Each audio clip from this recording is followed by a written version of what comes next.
Jada Emperor checking in once again. Y'all already know what time it is. This message is going to be for the chosen ones, aka God's children. Peace is a gift from God. Now, setting the groundwork, peace is subjective. However, it is a gift from God at the same time. There's levels to it. It can look different depending on the person, depending on your perception and your circumstances, even your mindset.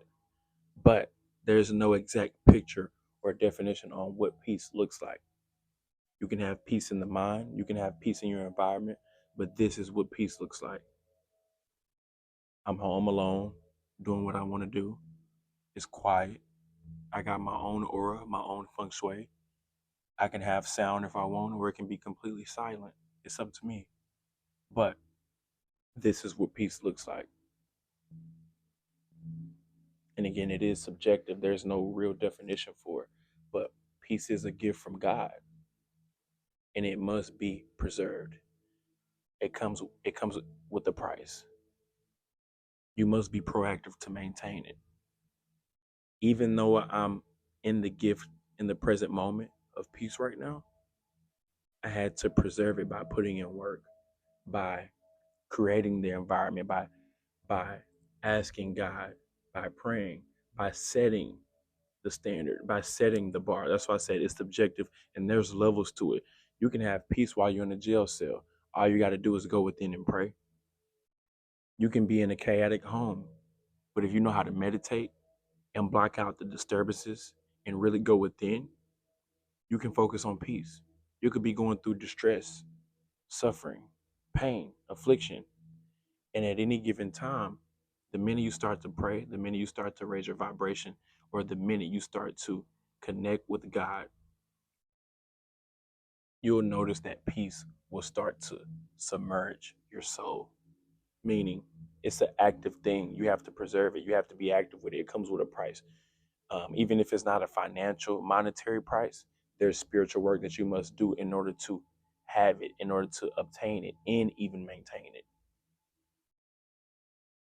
One thing that I want to touch on is hurt dogs holler and misery loves company. Again, like I mentioned, I'm alone right now. So, with that being said, this is what peace looks like. When I say misery loves company, people who lack peace, people who are miserable, always need company. They always need sound. They always need a distraction. They always need a gateway to escape from whatever it is their reality is presenting to them. They may not have peace. And that's why I say hurt dogs holler. Pay attention to people who complain, are not grateful or thankful, don't know how to practice silence, codependent, needy, and just are lesser than by their own definition. Um, these are the people that don't have peace, but they will try to take your peace. They will try to disturb your peace. They will try to blend their world with yours, and their world is not so peaceful. And you can see this from a mile away.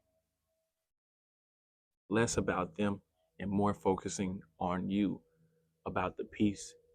So learn how to ignore, learn how to say no, learn how to do away with what does not resonate with you. Think about a celebrity,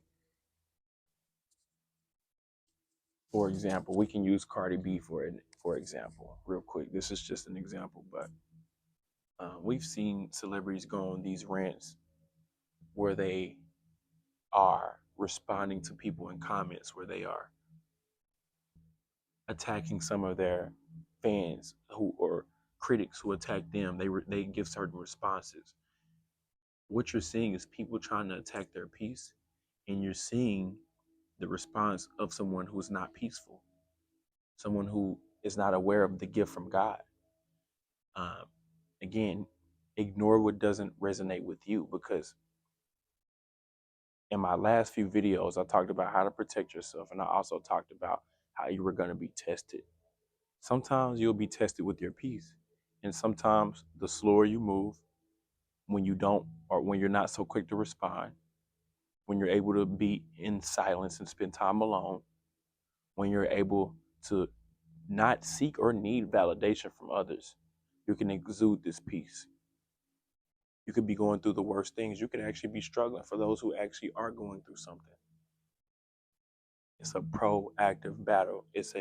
You have to put in the work. You have to acknowledge God, pray, go within, meditate, and do the active work. You have to pay the cost to get that peace. Ever notice when you ever go through a struggle, or you could have lost something very valuable, or car wasn't working, or didn't know how you was gonna pay your bills, or um, family trouble, relationship trouble. Just thinking about the stressful thing that you're going through, the hard times, the struggle, it will make you anxious. It will do something to your mood. It will do something to your spirit. So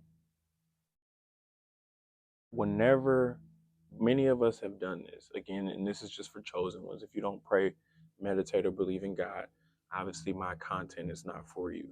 But I'm gonna wrap it up with this. Ever notice whenever we are going through a hard time and just thinking about the problem on our own is stressful. And the minute we pray to God, the minute we ask for help, the minute we ask for forgiveness, that pain, that struggle, that anxiety starts to relieve and release from our body. That's us going back into a more peaceful state of mind. And you can just do anything simple, even if it's not prayer. Just just practice silence. I'll leave it at that. Just sit in silence, even if it's just 1 minute, even if it's just 5 minutes. And you want to practice silence for the sake of peace.